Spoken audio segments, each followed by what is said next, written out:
Thank you very much, everyone. I really feel a bit sorry for you all this evening because here you are all ready for dinner and I'll be speaking for at least 3 hours. But fortunately also for you, President Oramah has already made most of my speech, so I don't think I'll be speaking for anywhere near that long anymore. But let me say how deeply grateful I am to the President of Afrexim Bank and his team for affording me the honor to memorialize Babacar Ndiaye, a far-sighted visionary who, before 1993, when the bank was founded, saw today, the day when Afrexim would be a leading global force for development finance in Africa. And the exploits of this very committed Pan-Africanist who used to say, and I quote, "Senegal is my village, Africa is my country," are rightly the stuff of legend today. His place in this generation, as we've heard already, as the foremost contributor to the ideation and execution of development, finance, policy, and practice in Africa is firmly secure. May his memory always be blessed. I'm speaking on the topic saving lives today versus saving the planet for the future. Can the AFCFTA, the free trade agreements, resolve the climate change dilemma? The topic, of course, deliberately creates a false choice, since we really cannot choose to live today as a bargain for dying tomorrow. The topic, I think, is meant to provoke our response to the crucial point that Africa faces two existential crises, not one: climate change and poverty. And then, of course, to answer the question, by what means can the free trade agreement resolve the dilemma of African nations who desperately need growth, jobs, livelihoods, and food security, without at the same time worsening the climate crisis? Regarding the climate crisis, we all know, of course, that Africa is warming faster than any other region, and practically everywhere in Africa, the catastrophic consequences are evident. The Horn of Africa has been facing its worst drought in 40 years, with 5 consecutive failed rainy seasons since 2020, with prolonged droughts in Kenya and Somalia, and intense flooding in West Africa, especially Nigeria, Niger, and Ghana. In Southern Africa, Cyclone Freddy wreaked havoc in Mozambique, in Malawi, and Madagascar. Yet Africa, as we know, is the least emitter of dangerous gases, barely 4% of global emissions. The cause of these catastrophes are the result of historical and cumulative emotions from mainly global north countries. Ironically, Africa experiences greater devastation and is far less capable of mitigating the damage and losses caused by these extreme weather events. But Africa's other existential crisis is poverty.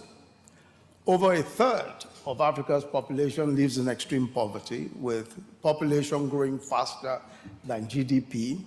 Unemployment, food security, of course, are huge challenges. The major economic sectors, such as agriculture, mining, and energy, are resource intensive, and that contributes to environmental degradation, of course, at great cost. Africa's leaders face the very difficult trade-offs between accelerating growth in sectors that worsen climate change or delaying development for environmental concerns. A significant contributor to the poverty situation is energy poverty, which essentially means lack of access to energy, electricity for cooking, heating, cooling, and this, of course, inhibits any real growth or job opportunities. All the evidence that we see demonstrates that the availability of energy directly correlates with income, wealth, and development, both at the individual and societal level. And the energy poverty issue in Africa is massive. As we've heard, over 600 million Africans have no access to electricity, and another 150 million have irregular access. But let us throw in the mix yet another problem. Most African countries depend on fossil fuels for their energy needs. And for fossil fuel-rich African countries, this is also a major source of export earnings and fiscal revenues. But ostensibly in keeping with their net zero obligations, there has been a growing trend among development finance institutions to withdraw from fossil fuel investment.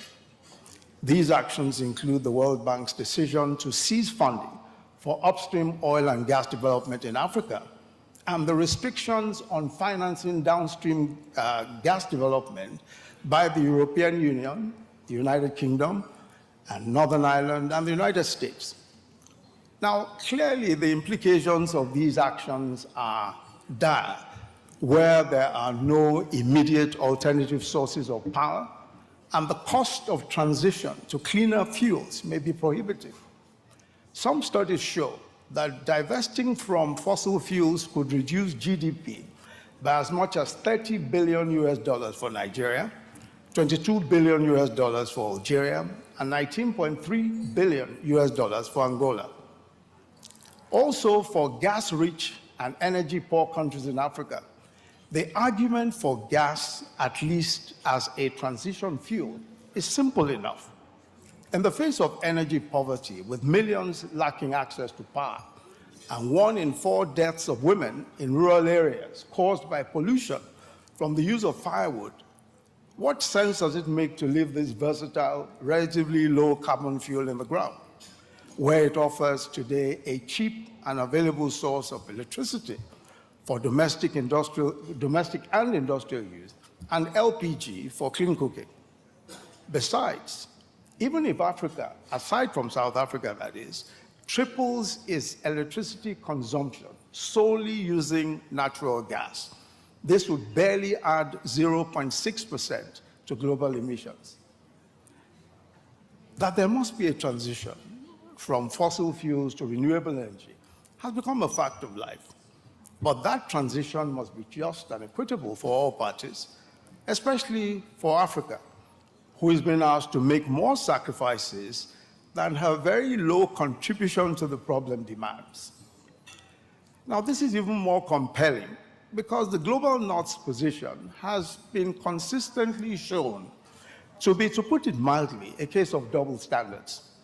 Because while aggressively pursuing fossil fuel-rich African countries to transition to renewable energy, they maintain gas projects as an important part of their multi-decade decarbonization plans. And of course, many continue to develop new gas projects. Afrexim's collaboration with the African Petroleum Producers Organization to produce an African Energy Transition Bank dedicated to supporting the oil and gas industry through the transition process, I think will be very helpful in making this transition as painless as possible. But for Africa, the crucial question in the energy transition conversation is how Africa is to develop, provide well-paying jobs and decent lives for its growing population within internationally agreed carbon constraints. Historically, economic growth goes hand in hand with emissions growth. And this is the pathway that global North countries have gone. And that's why we are at this point of an imminent apocalypse, if we are to believe the scientists.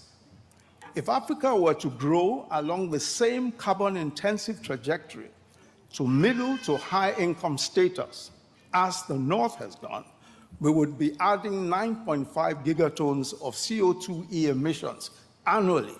And by 2050, we will be responsible for 75% of global emissions. But more importantly, the global net zero targets of the world, that is, would be impossible to attain. So to achieve its net zero ambitions, the world needs Africa to take a carbon negative path to development. Or put simply, the world needs Africa to develop without increasing carbon emissions. So Africa can therefore be either the solution to the climate crisis or the nemesis of the world. How and why? How will Africa be the solution to the climate crisis? It is by pursuing a pathway of climate positive growth, or simply a green pathway to economic growth. Why? Because we have climate competitiveness. As the world increasingly pays for climate solutions through consumer preferences, a price on carbon, or simply rules that force a shift to lower emission solutions, the places in the world that can provide green solutions at the most cost competitive prices have a massive economic opportunity. And thanks to Africa's abundance of high-quality, untapped renewable energy potential, our young and entrepreneurial workforce, and our relevant natural assets and resources, we have the key, all of the key ingredients to be a major climate action powerhouse. Indeed, our low industrial base, our low carbon footprint, can actually be an advantage, enabling us to develop greenfield clean energy manufacturing, saving us the cost of abandoned legacy carbon-intensive manufacturing projects. And then by pursuing an industrialization pathway using renewable energy, of which we have 60% of the world's potential, we can develop the first green industrial civilization. We can indeed green global manufacturing and supply chains. We can protect our carbon sinks and remove carbon from the air at the same time. We can achieve economic growth without growing emissions or even keeping emissions constant. This way, we can realize inclusive economic growth, job creation, and livelihood improvement by being part of the climate solution. At the Africa Climate Summit in September of 2023, the AU endorsed this notion of climate positive growth as the economic and development paradigm for Africa. But the question, of course, for this lecture is how can the African Continental Free Trade Area agreements support the climate positive growth paradigm in order to deliver on the promise of jobs and producing green industrialization across Africa? The free trade agreements creates the world's largest free trade area by number of participating countries. It creates a single market of 1.3 billion people and a combined GDP of 3.7 trillion US dollars. The agreement will remove tariffs for 97% of all tariff lines and not less than 90% of all trade, and develop African economies by intra-African trade in value-added manufactured goods and commodities, and allow free trade for services across the continent.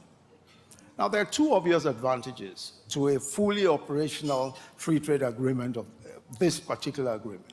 The first is that 42% of African countries, aside from North Africa, now have legislation prohibiting the export of raw ores or minerals. So such must be processed before export. So this gives African countries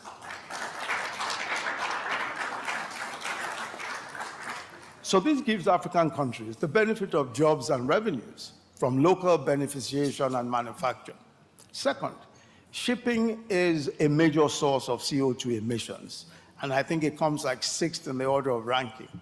And under current trade practices, a large share of African raw materials is exported to other regions, where they are processed or manufactured into finished products, usually using fossil fuel power sources, before being shipped back to Africa for consumption. This cycle not only contributes to high emissions, but also constitutes a loss for African countries, who of course do not reap the value of the value chain gain from beneficiation. Intra-African trade in finished goods will substantially reduce this massive cause of global emissions. The reduction of emissions by virtue of intra-African trade has been the subject of quite a few empirical studies, and I'll just refer to one of them. And that's a recent ECA CPII study, which is entitled Greening the African Continental Free Trade Area Agreement's Implementation. And that was published just last year, December last year. And that study found that implementing the free trade agreement can boost intra-African trade by 35% going to 2045, while increasing emissions by less than 1% compared to no free trade agreement or climate policies. But I think it's important to point out that a lot of the studies on this matter are studies that do not factor in the use of renewable energy sources in the processing or manufacture of traded goods. And this is an assumption of the climate positive growth paradigm, which would again substantially reduce emissions. I think it's important to emphasize that point, that the whole point of the climate positive growth paradigm is that renewable energy resources will be used for manufacture, or be primarily used for manufacture, which of course will substantially reduce emissions even before shipment of goods anywhere. So if Guinea, for example, which has 25% of global deposits of bauxite, process the bauxite it mines to aluminum with renewable energy in readiness for export, it will save the world 335 million tons of CO2e per year. That's 1% of global emissions. It will create 280,000 jobs and generate $37 billion in additional revenue. If it chose to sell the aluminum within Africa, it will again save the huge cost of shipping out of countries thousands of miles away. A Bloomberg study for the AFDB, which was done in 2021, on the manufacture of battery precursors, found that manufacturing battery precursors in the DRC, which of course has plenty of lithium and cobalt, is 3 times cheaper than manufacturing in the US, in the EU, or even China. And manufacturing in DRC would also extend value chain opportunities to other African countries. They would need manganese from Zambia, Tanzania, Gabon, and South Africa to contribute to its capacity to produce these battery precursors. So manufacturing using renewable energy would significantly reduce the cost of manufacturing. And Africa's renewable energy is not only just abundant, especially solar energy, but it also has very low seasonality or intermittency, which makes it possible to reliably provide renewable baseload to power continuous industrial production. So the economic case for renewable technologies for manufacturing is getting stronger by the day. Last year's IEA publication showed that already the total cost per kilowatt hour of grid-scale solar, including storage, is now lower than that of gas peaking technology, even without valuing fossil fuel price volatility and without putting any price on emissions whatsoever. And that's a very important point, especially as we think about transition from gas. It's becoming more obvious that renewable energy is coming cheaper and cheaper and cheaper. Also, the production and export of low-carbon fuels, such as hydrogen and ammonia, that's another great opportunity for African countries. And in the past 5 years, we have seen green energy projects in Africa reaching final investment decisions all across Africa. Namibia recently has received almost $500 million in investments in hydrogen. And its substantial investments in solar energy and other renewables, the clean energy that's required for hydrogen production, has made it attractive for this type of investment. And some of that hydrogen, we're told, is going to be considered to power rail transportation in Africa. Angola is also set to become the first exporter of green ammonia to Germany by 2025. Its full capacity, that's Angola's full capacity for green hydrogen, is planned for about 280,000 tons annually. And there are other countries that are also investing in green hydrogen. It's Egypt, Kenya, Morocco, and Mauritania.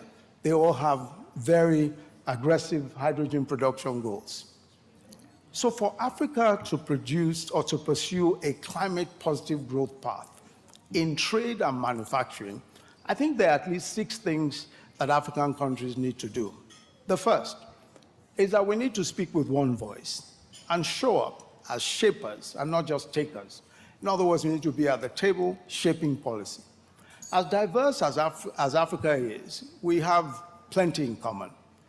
And showing up with a unified, proactive stance is key to getting our agendas recognized and incorporated into emerging global rules and instruments. In that respect, the recent AMCEN, or the African Ministerial Conference on the Environment, their recent decision to integrate the efforts of the Africa Group of Negotiators, the Committee of African Heads of State and Government on Climate Change, and the implementation of the Nairobi Declaration, including Africa Green Industrialization, into a shared AU agenda, is an important recognition of this need for coordination and alignment. Just as we did with the Marrakesh Declaration, aligning and shaping Africa's engagement on reform of the MDB system, we need to lean in again in an integrated way.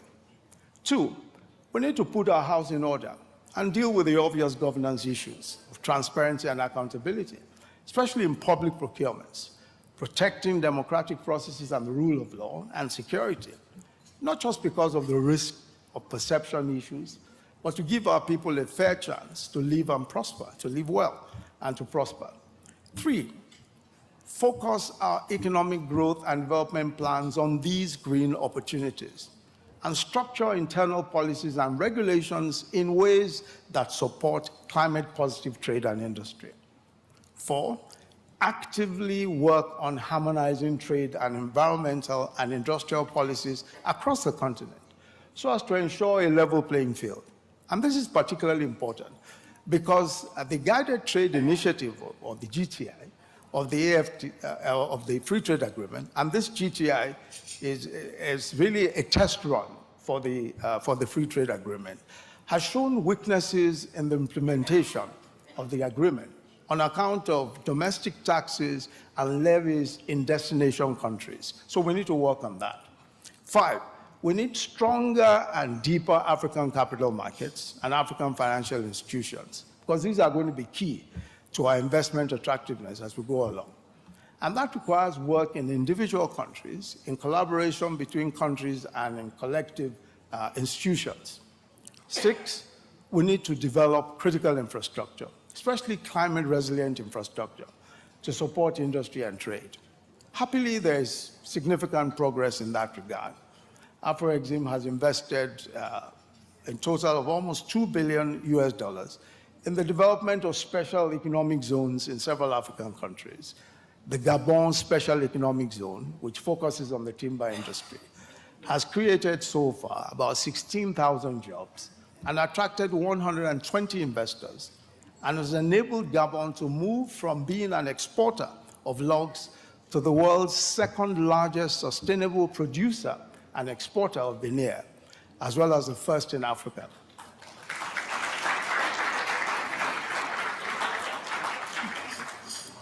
The Glo Jigbe Industrial Zone in the Benin Republic is dedicated to the local transformation of agricultural products, including cotton, cashews, pineapples, shea nuts, and soybeans.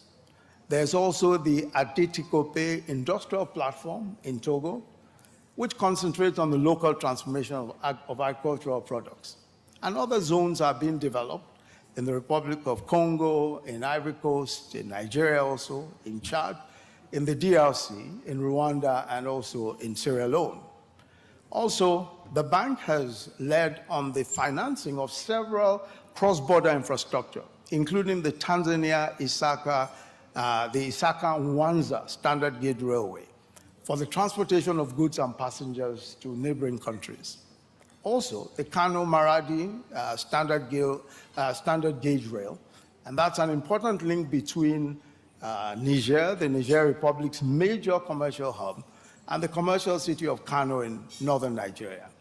Then there's the Abidjan-Lagos Corridor, the highway project, which spans over 1,000 kilometers and connects the capitals and economic centers of 5 ECOWAS member states, Cote d'Ivoire, Ghana, Togo, Benin, and Nigeria. But what sort of global collaboration do we need to make if climate-positive growth is to become a reality in trade and industry? The first is the right type and amount of investments and capital. Today, real and perceived risk factors mean that our cost of capital is much higher than elsewhere, and it is undoing much, if not all, of our innate climate competitiveness.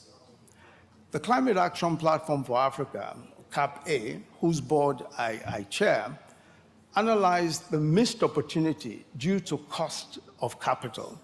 And we found that just projects that did go through a conservative assumption of 20% higher cost of capital in Africa meant that we missed out on 27 terawatt hours of renewable energy capacity in the past 10 years, which is 20% of Africa's entire electricity use, just from cost of capital. In reality, we probably miss out on a lot more, because the cost of capital in Africa is often in orders of magnitude much higher, because if you borrow from the capital markets, it's about 5 times higher than everybody else pays. Because even at twice the cost, half the potential capacity is already foregone.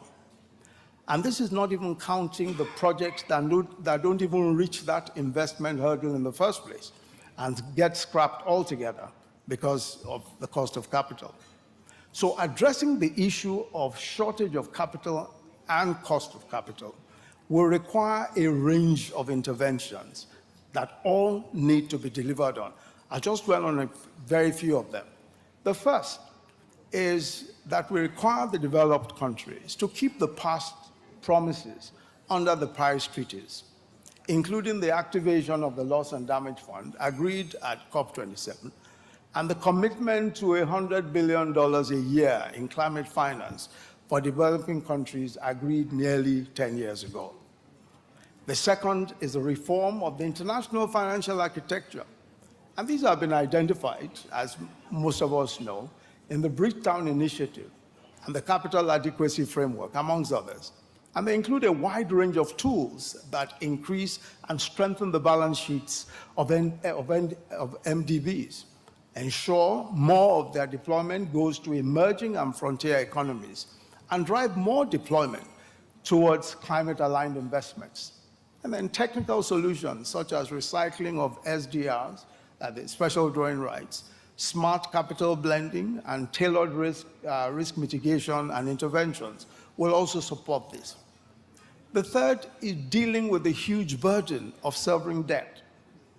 About a year ago, in a jointly authored article that is titled, "If You Want Our Countries to Address Climate Change, First Pause Our Debts," end of quote, a co-authorship by President Ruto of Kenya, Dr. Akin Adesina of the AFDB, and Musa Faki, President of the AU Commission, reiterated a call for a 10-year moratorium on interest payments on African foreign debt to give the world's most vulnerable countries the space to invest in climate resilience and other pressing needs, such as health and education. They also argued for more climate-targeted debt relief. Well, there's a bolder initiative. This is an initiative called the Debt Relief for a Green and Inclusive Recovery Project. And this is endorsed by 41 retired African Central Bank governors and ministers of finance. The plan seeks debt reductions in the case of public creditors, debt reductions that will be sufficient to bring a distressed country back to debt sustainability, but also to put the country on the path of achieving development and climate goals in a manner that also preserves the credit status and credit ratings of the participating international organizations. Under the proposal, private and commercial creditors should grant commensurate debt reduction as public creditors. And these private creditors will be compelled to enter negotiations through Brady bonds backed by a guarantee fund and a payment standstill for 5 years for all creditor classes. The fourth is identifying new and additional sources of finance, investment capital and liquidity through perhaps new levies, carbon prices and taxation. And that's a whole broad field by itself. And of course, as you know, a lot of conversations are going on about that. The fifth is adopting the common sense and, I believe, fair approach of revaluing Africa's GDP by including its natural capital, its vast natural resources, particularly carbon sequestration and biodiversity. Akinwumi Adesina, Ben Oramah, and UNECA, that's a UN ECA, have all made strong cases that Africa's natural capital should not only be recognized in our economic growth models, but also monetized, which would enable African countries to secure more funding for greening their economies. I believe the Continental Free Trade Agreement, and I think that is also an important point to make as I close. It's not about Africa saying that it will trade within itself alone and ignore the world. Certainly not. I think what the agreement does is that it empowers African countries first to add value to raw materials in a sustainable manner and specialize in areas of national comparative advantage, and also to work together to trade more beneficially with the rest of the world. I think that is really the point, that one would like to make about the potential of the AFCFTA, not just for African countries, but also for the rest of the world. But let me conclude by saying that yes, we can save lives today and preserve the planet for tomorrow.